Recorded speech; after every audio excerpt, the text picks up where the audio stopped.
Hey, what's up? And welcome into Under the Hood with Jonathan Hood. Thanks so much for downloading the podcast and checking me out on YouTube, youtube.com. Look for Under the Hood with Jonathan Hood. Please like, share, subscribe, and comment to everything we do right here at Under the Hood with Jonathan Hood. We're brought to you by the summer of football. Yes, the summer of football. We always talk something NFL, something Bears, something pro. And today we will take a look at the Big Ten. Big Ten as far as national championship, Big Ten, the last 3 years. Can they pull off again? We're going to talk to Darius Brockett. We'll get some bracketology about the Big Ten. We talked about the SEC in a previous episode. Look for our college football content on YouTube or go back into the archives of what we've done on the podcast because college football is right around the corner. So we'll talk to Darius Brockett about it coming up next right here. Make sure you leave your comments in as we have our conversation. But yes, we are talking Big Ten football. What can we expect for the upcoming season? Find out next right here on Under the Hood with Jonathan Hood. Darius Brockett, college football expert. He is part of Brockett Media. Follow him on Instagram and TikTok, and of course on YouTube. The link is in the bio of our podcast to follow all of the great things he has for college football. Darius Brockett, also part of SiriusXM College Sports Nation, joining us right here on Under the Hood with Jonathan. So we take a look at the Big Ten. Sir, as always, I appreciate the time. Oh, let's get it. Football season's here. Talking season is done. Fall camp, training camp, whatever we want to call it, because you can't call it fall camp in the summer, but I Yes, digress. very It's good. all here. Like I'm thoroughly excited. Darius, I want to talk to you first about the standout players in the Big Ten, the players you're looking forward to seeing here for the upcoming season in the conference. So I really want to start off. We already know about Jeremiah Smith. We already know about Bo Jackson, Ohio State. I made a list of quarterbacks that I really wanted to look at this year. And it's weird because I got mixed emotions about it. I had some people were like, what type of list is this? Then I have some people were like, this is crazy. I wanted like the quarterbacks of the Big Ten.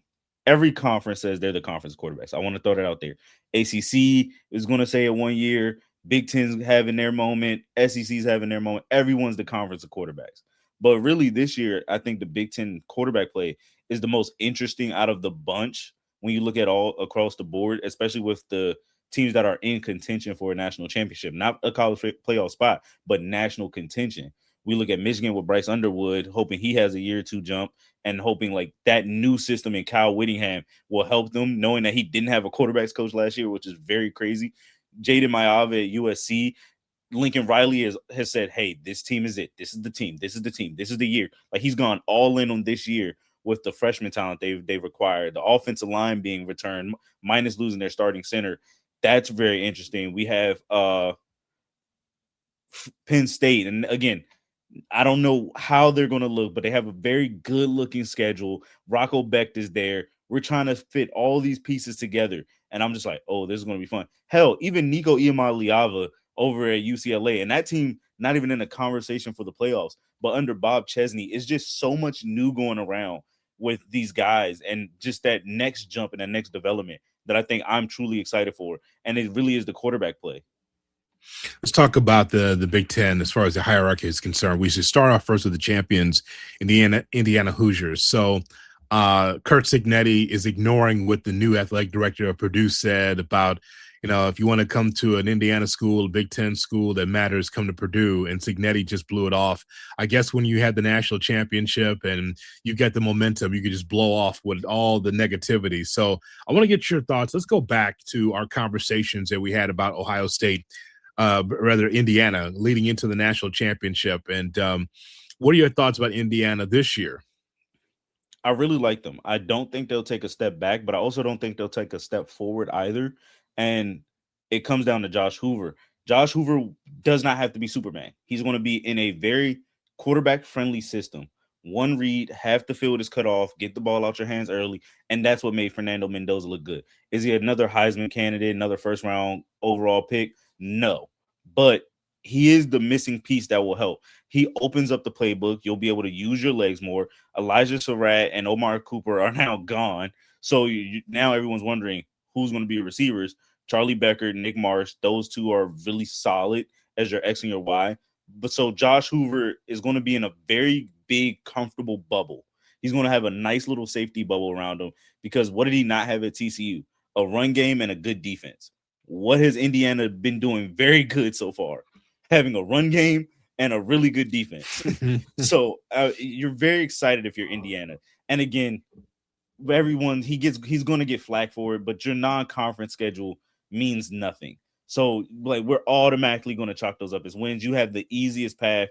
And when you look at their record, yeah, it gets a little troubling with Ohio State and Michigan in October and then USC on the back end. But I guess those are the only times we're looking at this Indiana team and go, ooh, they really have some competition. And even Michigan is still up in the air just because we aren't sure what this Kyle Whittingham Michigan team is going to look like. We know what Ohio State's going to look like. We know what USC is going to look like. So they have a chance to really cruise their way through up until October and be looking at a very comfortable lead and a comfortable schedule here. Finishing first in the Big Ten media polls, Ohio State, looking at some of the odds. Now, we try to boil it down to what everyone's saying across the board. Ohio State, see either plus 190 or plus 180 to be able to win the Big Ten championship. With Julian saying, looking at Jeremiah Smith, I'm wondering what your thoughts are about Ohio State, not just in the Big Ten, but for all of it. How good are they? National championship contenders. It's plain and simple. It's hard not to look at them. We had questions about this team last year when they had a new new defensive coordinator, and those guys worked freakishly well. Who knew having an NFL level coordinator come down to the college ranks would work that well? Clearly nobody, but it works fantastic. And then they go do it again with Arthur Smith, who's going to take over as the offensive coordinator with Brian Hartline now gone. Bo Jackson looks good. That's point blank period. He will be the number one bell cow, but he won't be the main guy. But then you look at the receiving core. You have Chris Henry Jr., who looks like a freaking monster out there. So you have two big body receivers on the outside. If you're a defender, you better hope there's not a cover 0 or a cover 1. You're going to need all the cover 4s, cover 3, cover 6, whatever set you need to help you out. You need all the help because it is hard to look at that team and go, wow. The biggest question that lies is on the defense side of the ball.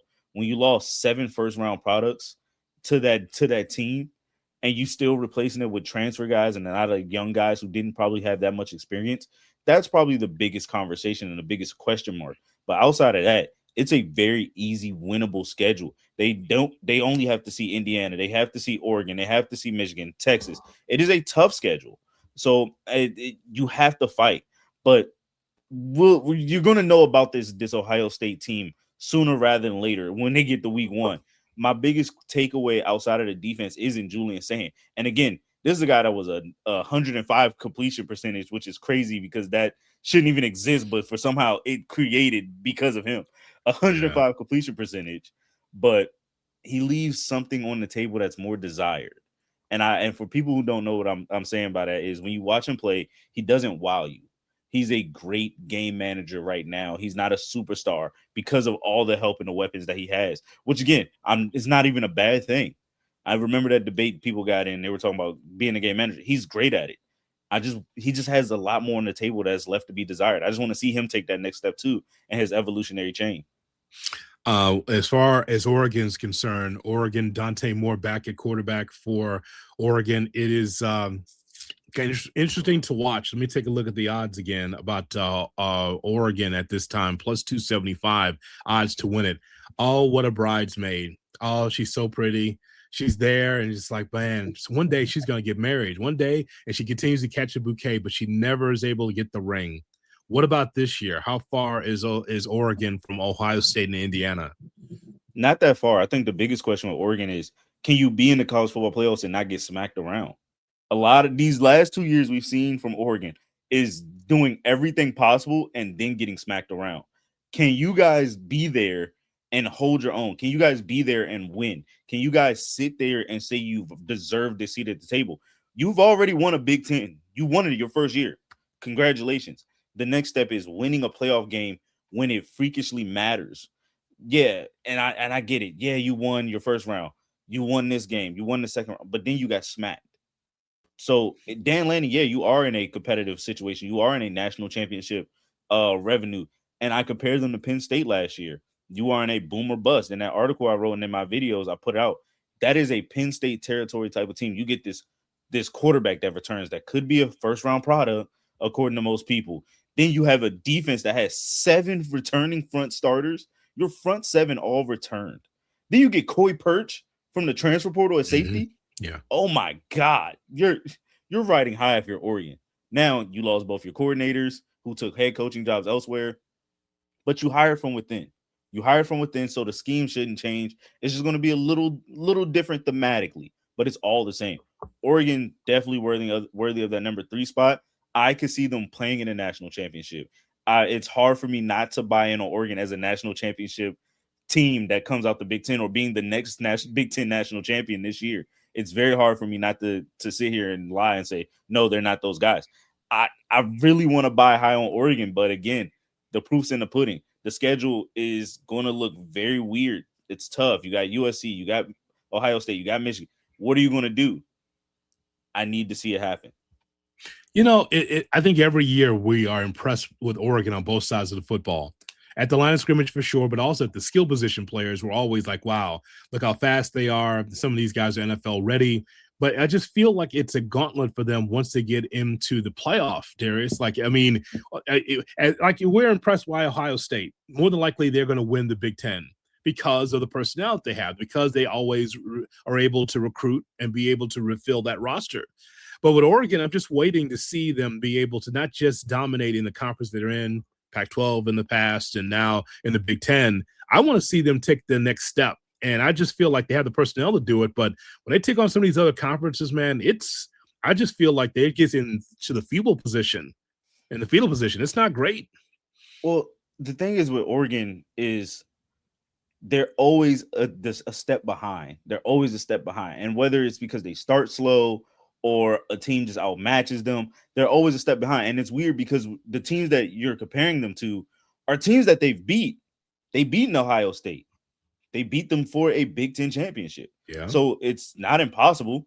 They beat a Penn State when that game was highly anticipated. They have played a Indiana when that game is going to, and it didn't look good, but you played them. So it's all within your conference at this point. It's not, oh, we got smacked to 2019 LSU. No, you're getting beat by your next guys. So what are you missing? And what are you trying to figure out? What is that secret sauce that everyone else has that you're just lacking? And I think that's something we'll figure out this year. I heard an interesting quote, and I wish I could credit the right person, but they were saying everyone has to take a butt whooping or get some scars on them before they cross that hump. And Oregon is a team that's taking their scars right now. Mm-hmm. They were in the playoffs. They won the Big Ten, but they got beat. They were in the college football playoffs last year, and they got beat. Indiana, same way.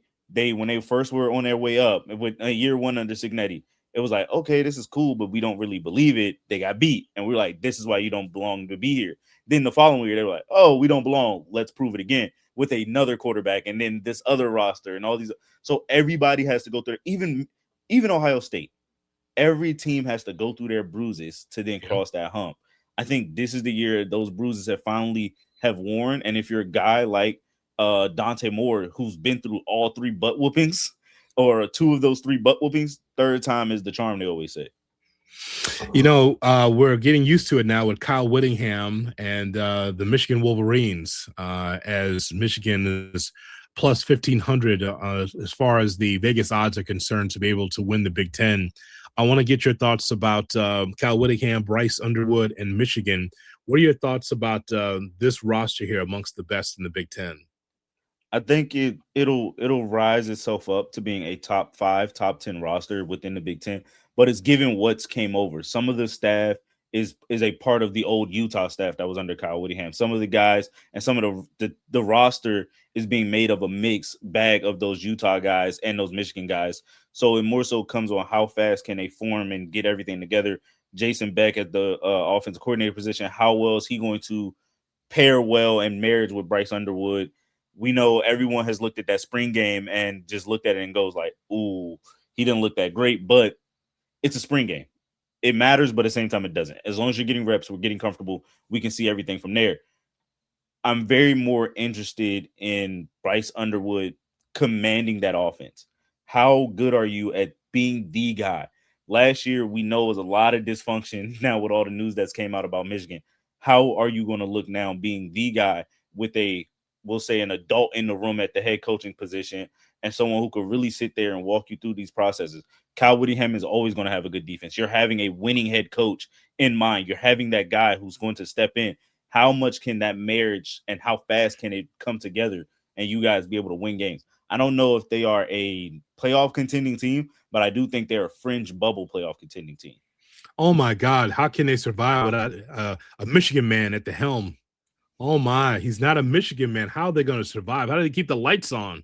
And I think that's what was needed. Yes. I think they had to go out of the usual Michigan rhetoric to go get somebody that's fresh blood. And I know the crowd is upset when they talked about the Ohio State rivalry. He was just like, I'm not from this area. I don't care really. Yeah. And he's going to learn very fast how much that rivalry matters when those pants are put on the line. But it does not matter when you're a winning head coach and you have no nonsense about you. I am all for it. Darius, how substantial is the drop from the top teams we talked about, Ohio State, Indiana, Oregon, to the middle? Because there is a huge middle there when we take a look at the Big Ten. So how big is that drop from the top to, say, the middle of the conference? I'm going to give you a visual. So top, bow, middle, right here. It's not that far of a gap. Like the odds, keep the odds up. I really want to keep those up there. Please and thank you. So we go right after those big three. We go USC, Michigan, Penn State, and even Washington.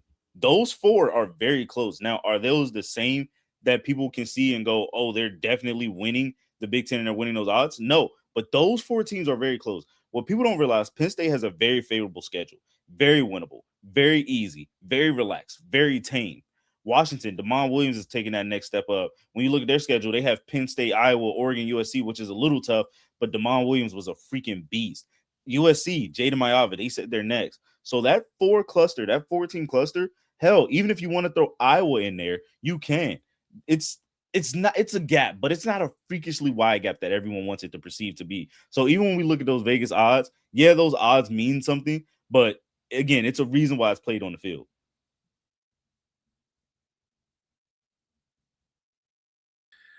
So we're giving Iowa an opportunity then.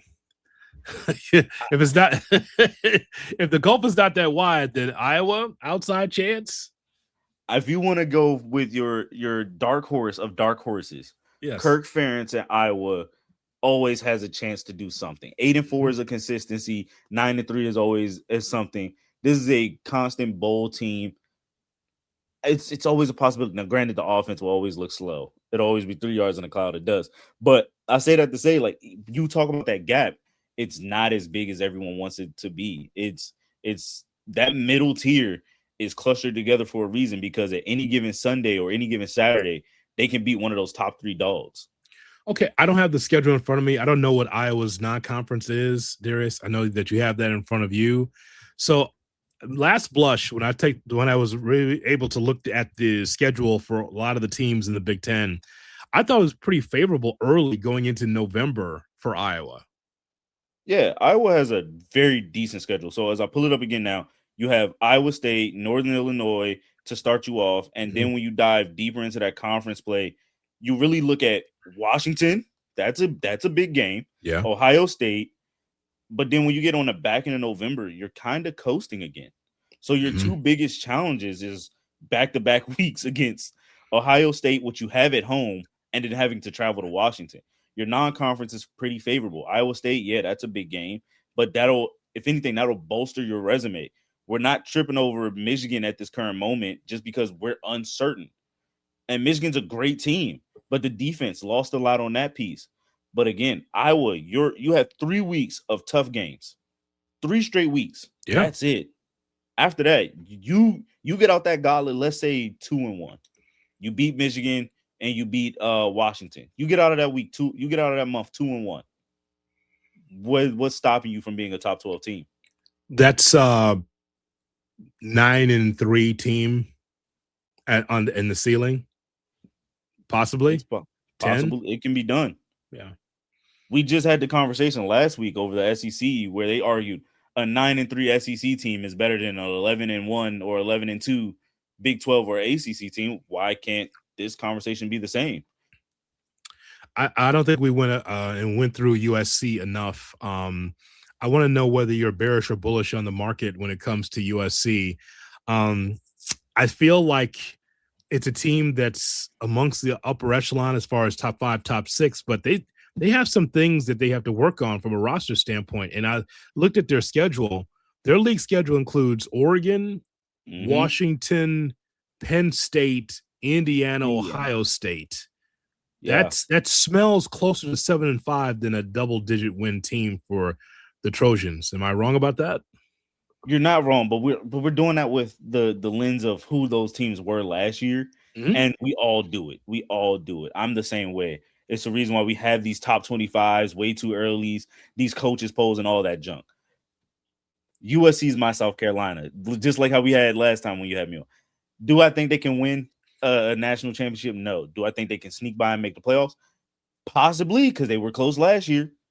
Again, all it takes is the right dominoes to fall into play. You're looking pretty good. Also, guess who's taking over that defense? Gary Patterson. That is one of the best defensive coordinators you could ever have. And then with a defense like that, as young as they are with this talent, they should be all merging together. You don't put together a number 1 freshman class for this year and don't expect to see a lot of that young talent on the field. Again, they're all learning together. That's really the biggest knock on them, is how well are you all going to just get it together? And it's the same question we've had with Georgia last year, where it was a whole bunch of inexperienced guys. How fast will you learn? Same question on this side. It can be done. How fast will it be done? Schedule, maybe not favorable, but out of those teams you named, they can go beat Penn State. They can go beat Washington. They can beat Wisconsin. Hell, they possibly can eke by and get past Oregon. So those are winnable games. The only 2 that I see out there that are really not winnable is Ohio State and Indiana currently. Some of our listeners from Champaign checking in on our show. They want to know your thoughts about Illinois. I just know that it was guns a-blazing when Brett Bielema got here, right? A lot of high expectations, and I thought he recruited pretty well, accounted the team for himself. But I feel like there might be a little bit of a settling down for Illinois at this time. I saw the preseason poll. It's about 10 or 11, somewhere in there. So what about the ceiling for Illinois under Bielema? What do you see there? Another 9-win season. When you look at the schedule, they have to play Duke. Obviously, they'll play UAB, win those games non-conferencely. But in conferences, I have the schedule pulled up. You have Ohio State, Michigan State. You have Oregon. That's really those tough games. Iowa. But after that, it's very favorable. Northwestern, UCLA, Nebraska, who's going to be in rebuild phase. Maryland, that's in rebuild phase. You have very winnable games. The thing is with Brett Bielema and this team, it's how long can you maintain your success? It's a lot of inconsistency we've seen from this team for 2 years in a row. You have the guys, you have all this returning product, and then you just fall short. And last year, we saw all the hype around it until I want to say the USC game, or it was some game by like week 5, week 6. I can't remember the game, but they just kind of fell off a cliff, and it was just like, welp, it's done. So it's all about consistency under Brett B. I love him as a coach. I love what he does with his defenses. I love what he does with the offense. They run the ball very well. Just be consistent. Again, 8 wins is what I see from this team. 9 on a good day, but they're not playoff ready. Not this year. They're still missing those small pieces, and it could be the roster. It could be the NIL funding we all say to build these guys in, because he develops a hell of a roster every year. We can't say he doesn't. He's one of the best developers in college football, and retaining that talent is by far some of the best we've seen. You're missing something. You're missing that 5-star, 4-star guy away from punching through, from being a consistent 8-9 win team to being a consistent 10-11 team. He's that team. He's that guy that's running Illinois, in which he can run the football well. The defense is strong, and there's some nasty in Illinois. There's a nasty physical team that he's had. Now, is it going to be this year? I don't know, but since he's been to Illinois, Darius, I've seen some physicality out of the Illinois team that I had not seen in previous years. Definitely not under Lovie Smith, but under Bielema, he knows how to recruit the big guys to be able to have some physicality at the line of scrimmage. He recruits well on the interior. He gets some guys that know how to punch some people in the face. Secondary is usually by far some of the best. It's very underrated. I'll always say that when it comes to your corners. it comes down to that linebacking core.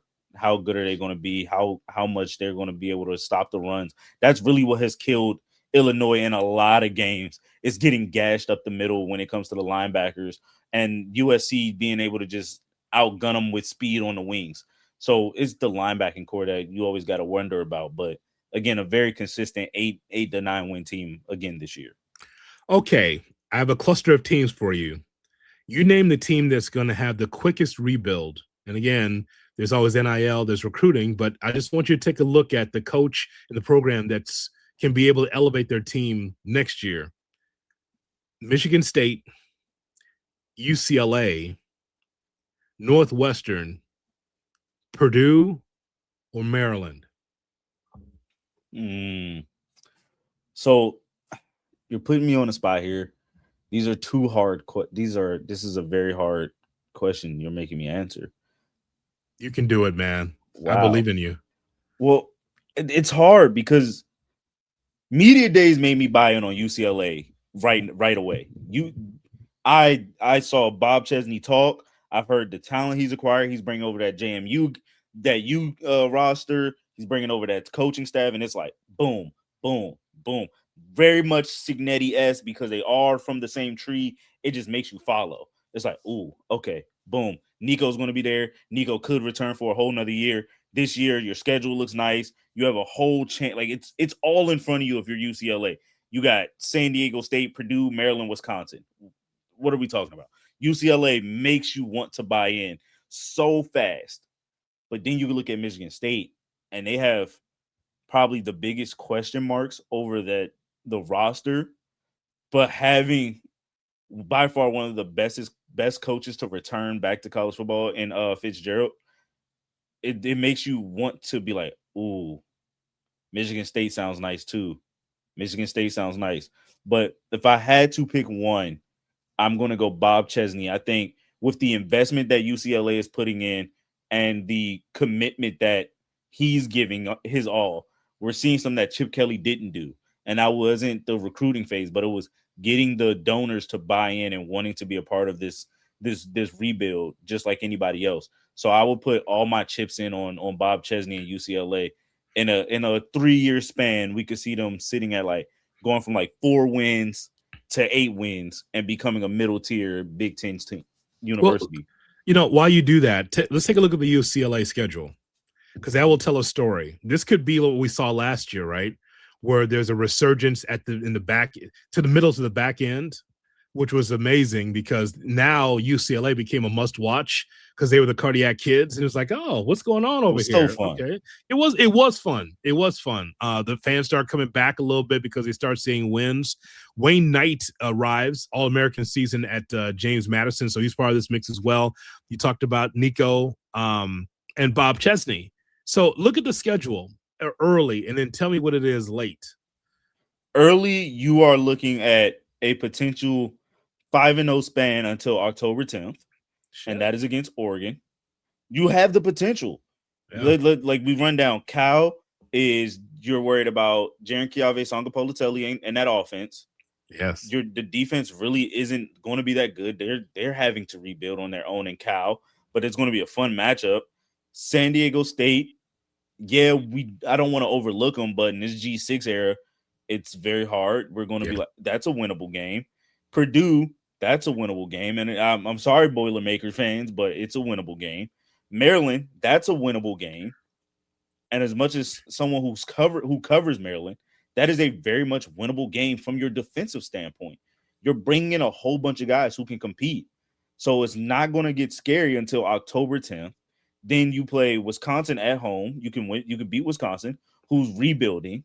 Yep. Let's be honest, when you lose a whole bunch of guys, Luke Fickell has to sit there, and he's pretty much handcuffed. That's a rebuild. Michigan State, that's a winnable game. Nevada, winnable game.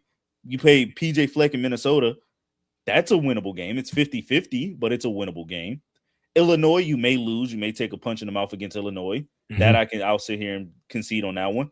Michigan, you can take a punch in the mouth on that one. And USC, 50-50, just because the USC that we know under Lincoln Riley somehow finds a way to falter. So until they overcome that step as well, this is winnable territory. So I know, as I say, winnable. We're sitting at a chance to up until October to be 5-0. I just need to see what they have the line of scrimmage. Like I'm good with the position players or some of them that they have. I just need to know offensive line and defensive line who's going to make plays. That's because I think it's all for football, but I'm talking about UCLA in particular because a lot of this was great, offensive plays and winning from behind, that kind of thing, and playing for the coach that was in place, the interim coach that was in place. But I need to know what they have on the line of scrimmage. I think what's in the problem with that is that we don't know. Yeah. And that's the scary part. We just know they're bringing over some guys from JMU and you're trying to blend this roster together. Some of those cats got the size. Some of them don't. Some of them have the experience of playing against Power 4 teams because obviously JMU's schedule is very tough. Under any era, they've been in the NCAA Division I FBS level. They've always scheduled tough. So we're just going to have to find out and wing it. But I say winnable games here. We just went down that whole schedule and we looked at it and we were like, okay. And I saw the look on your face. Again, you're shaking your head, but you can have these moments of uncertainty. But Maryland is a winnable game. That's a game they should win. An offense that struggles. When we talk about conference games, that should be one. Wisconsin, that should be one. Penn State, 50-50. Most likely they'll lose. But again, when you look at it on paper, you can sit here and make that and talk yourself into it and go, maybe Nico will take that next step. Again, that marriage of Bob Chesney and Nico, who chose to stay at UCLA when he could have left after the year he had. It wasn't a fantastic year, but it definitely was a step above from how we assumed it was going to look on that back half. He could have gone somewhere else. So the fact that your quarterback chose to stay there, that should say something about this team that has this leadership role. And Nico stepped into that leadership role on the end of that season last year. That was fun. Am I putting my chips in on this team? Yes. Am I putting on there to win? No. Am I putting on there to win that Big Ten, to be specific? No. Yeah. But when I say winnable schedule, winnable games, it can be done. Nico could have followed young Neuheisel to Northwestern, but he was like, nah, I ain't going to class. For what? Be under Chip Kelly in that offense again? Nah. No, it's Northwestern. He ain't going to class. He's like, oh, I got to go to class and play? No, I'm good. And play in cold weather? I'm good. Okay, I'm good. He could have followed him there, but that is not the case, though. So I think I'm going to have to tag Maryland when I ask you this question. So how are you going to save Brother Loxley's job? Oh, see, why would you have to ask that question here? Maryland is going through a very transitional phase. No, I need you to. I mean, you're going to be covering them. I mean, I'm smelling 3-9 or 1-8. What do you got going here? Whoa, hold on. Let me get the schedule first. Let me get the schedule. Do that. You don't want to look at that. Don't do that. We always have to. We always have to. No. Come on. We're come on. No. All right, let's be serious. If we're going to be real honest, if I got to be candid, I've covered this team for 2 years straight. We're going into year 3. And what I haven't seen is growth from the offense. Now, one thing that Loxley did get last year was a vote of confidence from Jim Smith, the athletic director, and they put a lot of money into this program this year. So that is something we will see different. You get the number 1 defensive end to stay home in Maryland. I don't know how he's going to perform yet. Right now, he's still going through the weight program of trying to get a little bit bigger. He will see the field. You don't get someone of that caliber and that talent without putting him out on the field. So you will get that. You have a new offensive coordinator, which I love for Maryland, which is going to lean more back into the pro-style offense of what Malik Washington grew up in and at what he played high school ball in. It was very uncomfortable to watch last year where I got to be very up and close with these guys, and the play calling that they lacked on was very trying to create a run game in running laterally. They were doing a lot of RPOs because they couldn't run the ball up the middle. So can they get a run game going? I have a lot more questions that surrounds the interior of the offensive line and the run game rather than Malik Washington. That defense was phenomenal. Believe it or not, that defense was pretty much a top 10, top 5 defense within the Big Ten itself. People do not give that defense a lot of credit for as young and as inexperienced it was. It lacked a lot of depth. Loxley leaned heavily on saying that last year. we don't have the depth. We don't have the depth. We don't have the depth. This year, they got a little bit of depth at the secondary position. They got a little bit of depth on the front four, but it's still inexperienced. But again, that core has now played a full year together. I believe in this team, but unfortunately, I do not see a winning record for Loxley when you get out of here. And it pretty much will hit the ground running once they play Virginia Tech. That'll be the ultimate game that'll decide where do they go mentally as a program. Do they stick with Loxley, or is he someone you move on from? He's definitely on, in my eyes, the hot seat. I know when you get the vote of confidence, that should clear some of the air, but it's hard to say that when you're going into a season like this. It is very much bowl or bust. And usually, and it's weird because we always say championship or bust. You guys, bowl or bust. 6 wins has to be your threshold. You have to beat Rutgers. You have to beat those teams that you struggled against last year, or that you were winning and then you just floundered out. You have to find a way to win. I do want to ask you about the coach. You mentioned the UCLA coach, Bob Chesney, but the coach that you are most entertained by in the Big Ten, the guy that stands out to you the most. I'm going to take Cignetti off the board. So you tell me the guy that's like, oh, you know what? This guy, when he takes over the press conference, the soundbite, that guy is really good. All right. Who's impressed me the most? PJ Fleck tells you the same thing all over, with Minnesota. Yeah, nah. Matt Rule, if we're going to be honest, I'll go with Matt Rule because Matt Rule understands the struggle that they're going through, and he understands that he needs to win. The problem is with that, it almost feels like there's no tension, there's no sense of urgency, but he's aware of it. And that's a weird space to be in, where there's urgency, there's a sense of pressure, but there's no sense of urgency. And it's weird because those words are very, very much put together. Those are very strong synonyms, but somehow they're acting very different in my sentences. He's just he makes you want to believe him. He knows, hey, we got to win this year. It sucks, yeah, we lost our quarterback, but we got to go win this year. Hey, we got to put it together. Dan Lanning, another guy who's just Lanning. Dude, he's had me on his bandwagon the moment against Colorado. They're playing for clicks, and we're playing for. Yep, let's go. Right here. Sign me up. Where's my helmet? Let's go play ball.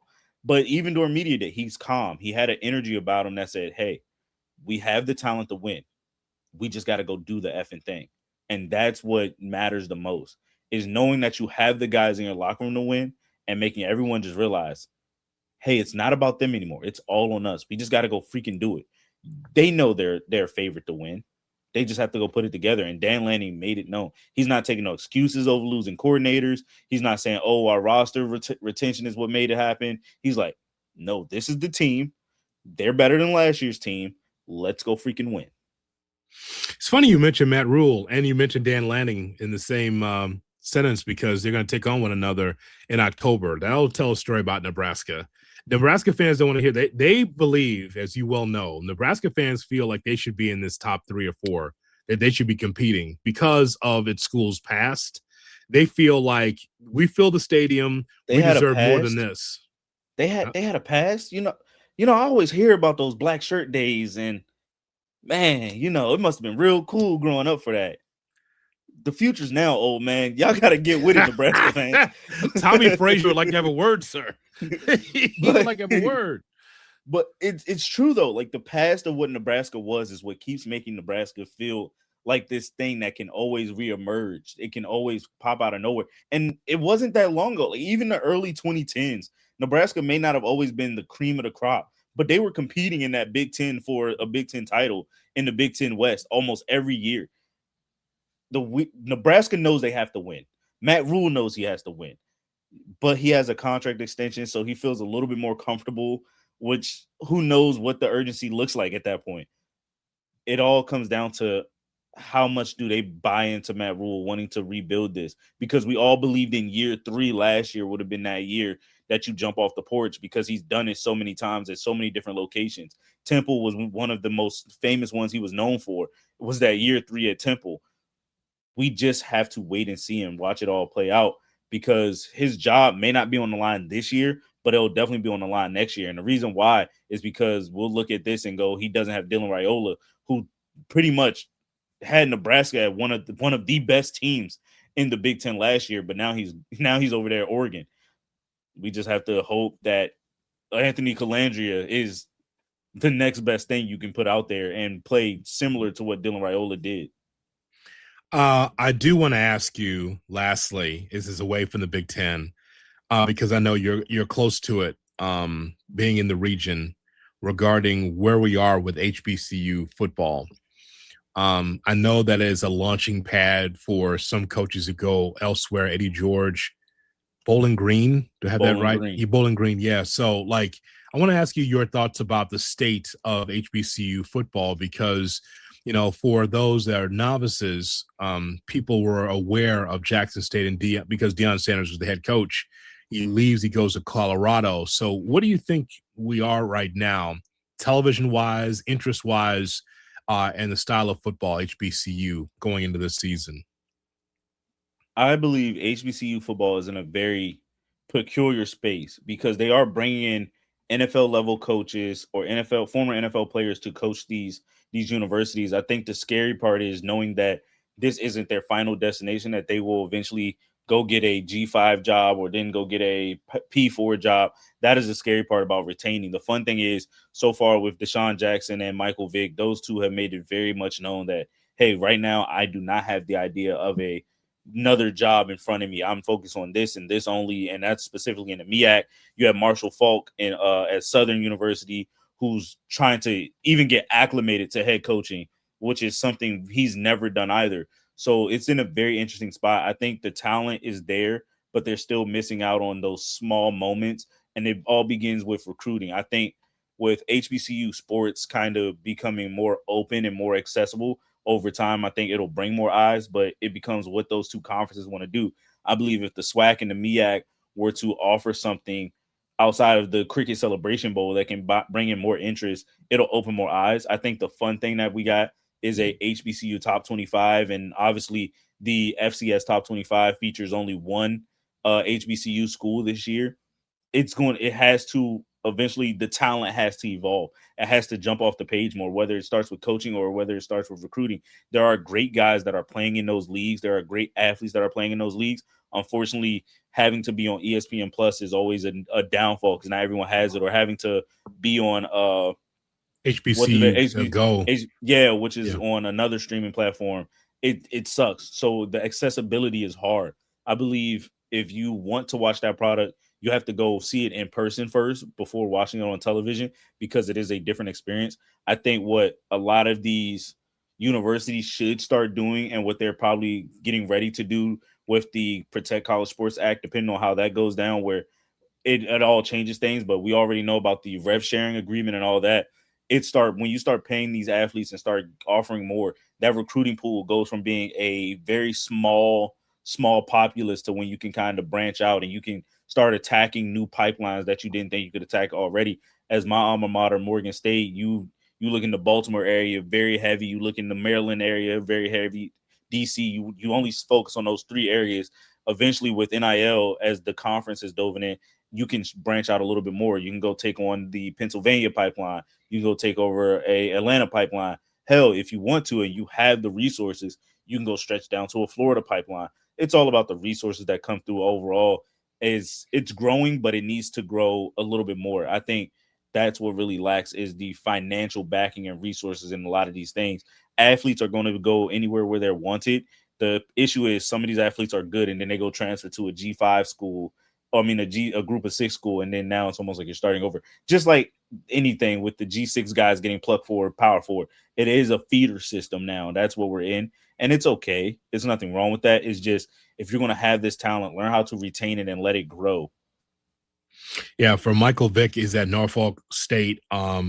With Deshaun Jackson, he's at Delaware State. Chris Dishman is at Texas Southern. Terrell Buckley from Mississippi Valley State. So there's some names that the average football fan should know that are coaching in the HBCU. You're totally correct about the funding. The awareness, I think, is getting better. I can get HBCU games every Saturday on my network TV channel network here, so I'm able to see whatever the game of the week is, and then of course I can go online and be able to find it, because that's got to be part of my college football Saturday. I know that we look at the quote unquote big games, but I also give a TV to one of my, to an HBCU game just to see what's going on there. So, for the coaches, it becomes a feeder system, as you're talking about, because if they can't get a job as a coordinator or latch on to an NFL or a top tier college team, they go to the HBCU. They want to be able to learn on that level, and it is less than from a financial standpoint, but the experience is there, not just for the players but for the coaching staff as well. And I think that's a great thing. A lot of people didn't like it when Deion used it as his feeder system to get to Colorado, but look at what he did for Jackson State. He put them in a position that if you weren't in the SWAC, you didn't know about Jackson State. Let's be honest here. You gave them something to believe in. You gave the fan base something to believe in, and you pretty much revamped the entire culture of Mississippi in Jackson, Mississippi, just with Deion Sanders being there, just for that short, brief moment. You got the number one college recruit to say, I'm not going to Florida State, so I'm coming here. And we're starting to see it. It may not be flashy 5-star names, but we're starting to see 3-star kids who say, hey, I may value playing now over sitting on a bench, even at a G6 school. Let me go do this. Coaches, feeder system. I think that is a great use of exposure. If you're the next Don King at promoting your HBCU, it's a great version of feeding that frenzy. Think about it. You want to put a good product on the field. What is the best way to put a good product on the field? Get someone who's been in that product and been in that environment, who knows how to teach these young men how to be great athletes and great players on the field. It's a great system. I think they should lean into it more by grabbing those guys who just want a chance at coaching, even if it's a G5 guy who comes down to the HBCU level. Darius, where can people find your work? Because you've already been in the lab doing your Brockettology, getting ready for the college football season. You guys can find me at Brockett Media on all social platforms. Recently, I just dropped a graphic of Power 4 quarterbacks that I want to see more out of, which I'm very excited out of that list, because I don't want to see your Arch Mannings and your Julian Sains. I don't want to see all those guys. We know what they can do. I don't want to see a Dante Moore. On that list is like Nico Iamaleava. I had Josh Hoover on that list. Even in the ACC, I had JKS on that list. I have guys that, hey, go watch. Even the SEC, Kamario Taylor's not on the list. He just missed the cut, but I want to see more out of Marcel Reed. So these are guys that, hey, they are draftable guys. These are fringe, possibly 3rd round, 4th round guys who could be 1st round, 2nd round guys. Some of them are 1st round, 2nd round guys that we just haven't seen enough out of. Mm-hmm. Darian Mintz is one of those guys. Kevin Jennings is one of those guys out of SMU where you hear everyone loves him, but for somehow he's missing on every quarterback list that you could think of. So it's like, how is he missing where SMU's the best team under Miami, and it's because of him? So that's what I've worked on lately. Now I'm just gearing up for the season. Like I said, I'll be covering Maryland again this year. So catch me when that season comes around, and I'll have my recaps or pre-games. It's going to be fun. You guys can catch me on YouTube at Brockettology, which is right under there. It's fun, guys. Football's back. I'm excited. Darius, I should ask you lastly, what school or what player did we fail to mention here in our Big Ten preview? Something that you wanted to talk about that you didn't get a chance to. I failed to ask you. Wisconsin. I feel like that's a school. What about them? The pressure that's going to be under Luke Fickell, can he do it? You have Colton Josephs from Old Dominion who steps in, a dual threat quarterback, but the schedule is freaking crazy. Notre Dame, Penn State, USC, Iowa. How is he going to right the ship? You got a vote of confidence from your previous AD who leaves for another job, new athletic directors in. You are fighting for your life, brother. How can you make Wisconsin go back to what it was? Because we all thought you were the slam dunk hire for Wisconsin after you took Cincinnati to a college football playoff. This guy is fighting for his life. So out of everybody in this Big Ten, that is who we missed out on. This is another school, by the way, that feels like they should be vying for the national championship. They're waiting for Barry Alvarez to get on the sideline again. Like that time's past, old man. Like Fickell at the time, that was the right hire for Wisconsin. Good. Yeah, we all agreed. It was like a universal consensus of all media members. We all did the collective group think, tipped our cap and did a round of applause and was like, you guys will be in the playoffs in like 3 years. And now we got to hear and we're like, ooh, were we wrong? You're not even in the top 10. You're just not of programs in the Big Ten. You're just not. What makes it worse, I think what makes all this worse when we talked about the schools like this in Nebraska is that schools that weren't even a part of your conference originally, when you guys made these hires, joined in and immediately jumped you as better teams. Oregon, USC, we immediately looked at them and were like, well, they're clearly better. Hell, even UCLA is now this year getting way more talk than you guys as a team that we're just more excited to watch. I think that is ludicrous in the grand scheme of the Big Ten life of 3 yards in a cloud of dirt football. You just go to the games and do the jump around in the fourth quarter. That's it. That's all you can. That's all you can do. That's your saving grace now. That's it. I mean, there's 10 programs. You know, I'll throw UCLA in there as far as an intriguing rebuild. We'll put them in that category. Intriguing rebuild, UCLA. But then there is Nebraska ahead of you, Washington's ahead of you, Iowa's ahead of you, Penn State with Matt Campbell. It's gonna be fine. It'll be fine. USC, Michigan, and of course the other three, the favorites that we talked about, Ohio State, Oregon, and Indiana. It's just like Wisconsin, to me, on the precipice of just falling off the whole Big Ten map as far as relevancy.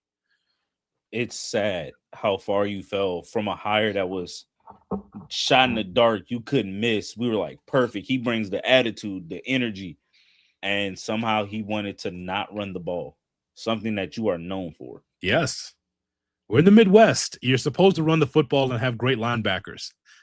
And it has been very much, where are you, sir? Yeah. I hope that we could see Wisconsin at least have a 7-win season. That is my hope. Reality? Maybe. Maybe.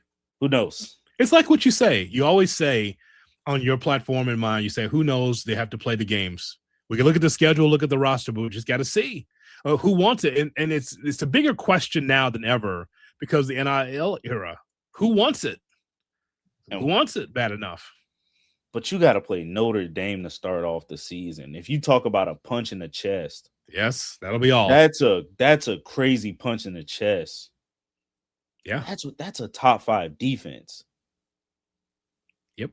Colton Joseph has never seen Power 4 football. Now you're about to go see Notre Dame football. Yes. Oh, I feel for the kid. Next time we talk, we have to talk about the others because we already did our SEC show and now our Big Ten show is coming to an end. And so we have others. Does Notre Dame get their own platform with you here? Heck on this? No. Okay. They're in the 8. They're they're an ACC product. You should have joined when you had the chance. Yeah, you're independent, but when we had that conversation with the ACC, hey, what's the next best team after Miami? Notre Dame, SMU. Boom. Question already answered. They're part of the conference, whether they want to act like it or not. Because if they were in the conference, guess where they would have been? In the playoffs last year. That'll be our next conversation then. Notre Dame will be in the mix with the rest of the ACC. We'll do that. I'm all for it. Let's do it. Darius Brockett with us here talking college football. We cannot wait as we just reviewed the Big Ten. Could they win another national championship? Man, look at the odds. Ohio State looks great. They really do, according to Vegas Insider. And, of course, we'll talk more about college football with Darius because we're getting closer and closer to the season right here on Under the Hood with Jonathan Hood. So long, everybody.